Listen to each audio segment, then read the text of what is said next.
Good. All right, everyone, we'll go ahead and get started. We'd like to welcome Rory McIlroy and Shane Lowry to the Media Center here at the Zurich Classic of New Orleans. Guys, if we could just get some opening comments on being paired up together this week. Obviously, Rory, your first time here, and Shane making your fifth appearance. But just some opening thoughts on being in New Orleans. Yeah, it's good to be here. It's, I was saying it to one of our pro partners out there today. It's, professional golf, and year in, year out, it's a bit of a grind sometimes when you're on your own a lot. So it's nice to have something different this week, and especially be here with a really good friend, and enjoy New Orleans, and hopefully go out and play some good golf and give ourselves a chance to win on Sunday. Yeah, same sentiments. Obviously, this is my first time here in New Orleans, and I'm excited to be here. It's a tournament that I've watched on TV for quite a few years, especially since they went to the team format. And Shane and I have played in a couple of Ryder Cup teams together, and we thought it would be fun to team up together again in something like this. And as Shane said, this is, my 17th year as a professional golfer, and to be able to still do things for the first time, like playing this event and experience something like this is pretty cool. And just really excited to spend the week with Shane, and hopefully I don't put him in too many bad spots, and we can play some good golf. And then just quickly how this partnership came together when you guys first started talking about it. I know we've discussed a little bit, but I was the one that mentioned it. I didn't want to ask Rory because I didn't think that he would want to come and play. And then he was the one that said it to me, and I was like, absolutely. We talked about it. I remember, Rory talked about the Wednesday after Ryder Cup. We had a nice few drinks together. We talked about it that day, and then he sent me a text around Christmas time, and it was a nice little Christmas present for me to get. So happy to be here with him. I like playing golf in the middle of the fairway, so I'm looking forward to this week. No pressure. All right, thanks, guys. We'll open up to questions. If you have a question, just raise your hand. We'll get a mic over to you. We'll just start here with Brody. Rory, are you able to confirm whether or not a potential return to the policy board? Not as of yet, no. Are we able to speak in hypotheticals? Maybe. I guess when you go back to a year ago or 8 months ago when you decided to step away, you talked about wanting to focus more on inside the ropes and things like that. I guess what has changed in the last 8 months, and kind of how do you look back now on that decision to walk away, and why, it might be interesting now? I think I can be helpful. I don't think there's been much progress made in the last 8 months, and I was hopeful that there would be. And I think I could be helpful to the process, but only if people want me involved, I guess. So when Webb, and I talked, and he talked about potentially, coming off the board. I said, look, if it was something that other people wanted, I would gladly take that seat, and that was the conversation that we had. I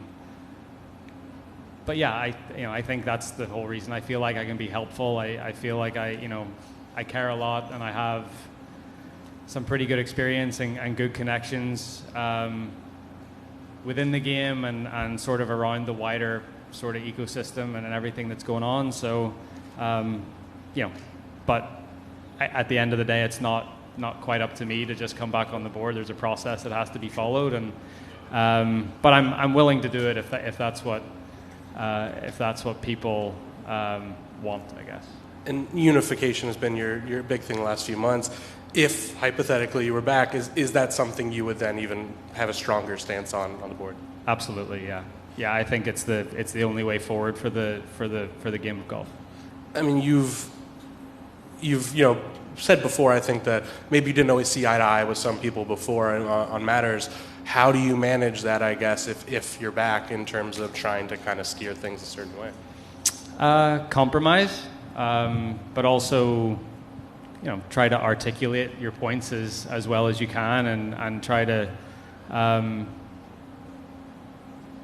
help people see the benefits of what unification could do for the game, and what it could do for this tour in particular. And we obviously realize the game is not unified right now for a reason, and there's still some hard feelings and things that need to be addressed. But I think at this point, for the good of the game, we all need to put those feelings aside and all move forward together. Right, Dave, go ahead.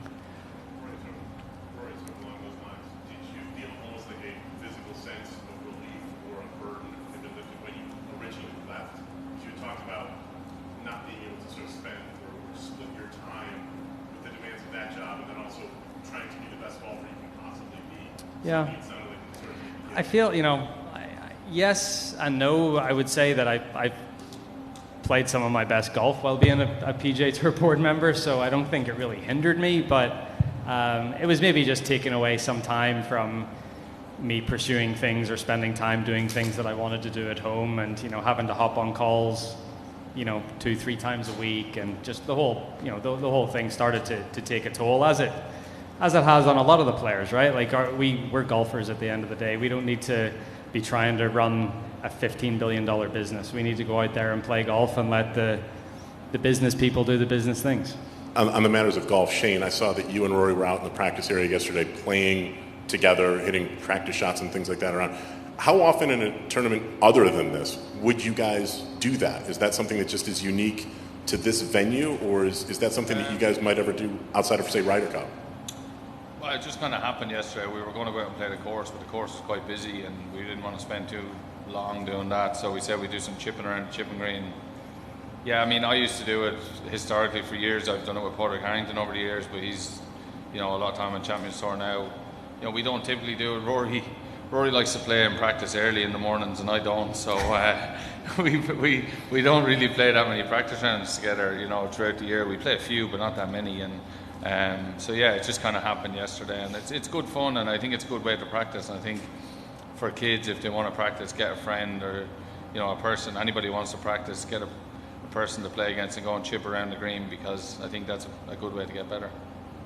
Yeah. Dave, can you just pass down real quick? And we'll get... Rory, with this being your first trip to New Orleans, what is your initial take? And then Shane, did you kind of prep him for what this week's vibe was about? No, you didn't really prep me, I guess. So we got in yesterday sort of around midday. We came straight here. So we didn't really, I didn't get a sense really of the city last night. Got to the hotel and didn't really do much. But we've got some good restaurant reservations the next few nights, and sort of going to hit all the sort of staples that you should. And I'll maybe venture down to Bourbon Street at some point and spend half an hour and sort of say I've been there and I've got the T-shirt and move on. I don't think I want to spend too much time down there, but Get some beats. yeah. But I'm excited to be in a new place. As I said before, we spend our whole lives going back to the same cities, the same golf courses, and the same routines. So to do something a little different is nice. All right, just go right here in the front. I wanted to ask about. Oh yeah. Go ahead. Sorry, golf at the Olympics. I know growing up, obviously, you all never had that opportunity. Just how great was it to take part? A little different because of COVID, but potentially the excitement of doing it for real this year, having it as an Olympic sport, and looking forward to that this summer. Yeah. Obviously, growing up playing golf, you never dreamed of being an Olympic champion. So when golf came to the Olympics, it was kind of a strange kind of feeling to have. But doing the last Olympics with Rory together in Japan, albeit it was a COVID Olympics, so it was a little bit different. We both realised what it meant to go out and try and win an Olympic medal for your country, and I think that's something that excites me and excites both of us to go back to Paris this year and try and do that. I think for me personally anyway, I know to go back to Ireland with an Olympic medal would be like a dream. So something that is high on my bucket list for this year. Yeah, same thing. I was in a 7-way playoff in Tokyo for a bronze medal, and I've never tried so hard to finish third in my life. So, look, we didn't grow up dreaming of winning an Olympic medal because that just wasn't something that was on our radar. Major championships have always been what has been the greatest achievement in the game of golf. But once you're there and you get into that Olympic spirit, it really, it sort of. I don't know, that something happens inside of you, and you really you really get a sense for what it means to so many people. And as Shane said, even to just be able to call yourself an Olympian, but then if you were able to win a medal, that would be incredibly special. Rory, and I guess you're not too happy about the way the early part of the season has gone, and after the meat grinder of the last 2.5 weeks, is this, you said no pressure, is this a week where you could just relax and kind of let things maybe fix some things? Yeah, a little bit. I don't think there's things that need to be fixed, but I think a week like this to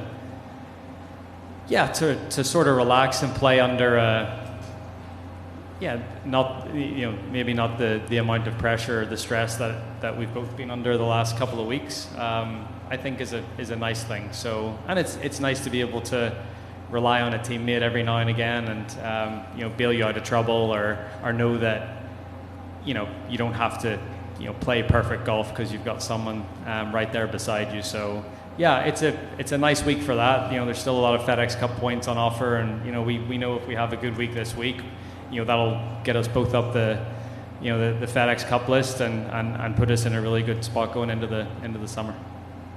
Good. All right, question right here. Hey there. Brett Martell with AP. So Rory, you mentioned that you thought it would be fun to play here, and you mentioned the novelty aspect. Is there some practical professional application too, in terms of maybe you guys will be teammates again in the future, or just more team golf? I think it's just I just thought it would be fun to do, going and playing here with a friend, and enjoying a week in New Orleans, and go and eat some good food at night and try to play some good golf during the day. I thought it'd be a fun week. Okay, ready? Finish up here. Are we allowed to know any of the reservations? I don't know them. I just go where I'm told. Fair enough. I just go where I'm told this week, and I just do what I'm told. So Rory's the captain, team captain. And then for both of you, a report came out today that the equity numbers might be released to you guys today. I guess the question is, what's enough? What's a number that will make you guys feel validated for staying, considering the live payouts? I think the one thing we've learned in golf over the last 2 years is there's never enough. Rory, just curious, had you been close to coming here before or playing in this tournament before? Yeah, a few people have asked me over the years. Bubba Watson hounded me for years to come play this with him, and I politely declined every time. Not because I don't like... Rory's probably like number one on people's list to come play here with. When you see, when you're out there playing with him, he's... But no, it was never part of, I guess it never lined up with my schedule, and just wasn't. And then, this is my 4th week in a row, and it's not as if I haven't played 4 weeks in a row before. But for a 4th tournament in a row, something like this that is a little more relaxed, not as much pressure, I thought it would be a good thing to do. All right, just one last one here, MK. Shane, you just mentioned that he's on a lot of guys' lists to play as a team. So why are you really excited that he picked you? Why am I excited that he picked me? He obviously thinks I'm good enough to be a teammate and come out here and compete with. I think we're good for each other. I think we'll be good for each other on the course. We'll enjoy doing it, which is a big part of it as well. It's whatever about going out there and competing. It's you want to enjoy it as well. But at the end of the day, then when it comes to it, we are competitors, and I think we're two very competitive people. And when we get to the first tee on Thursday, we're there for one reason. And yes, it'll be to enjoy it, but it'll be to give ourselves a chance to win the tournament. All right, gentlemen, thank you for the time. Best of luck this week. Thank you.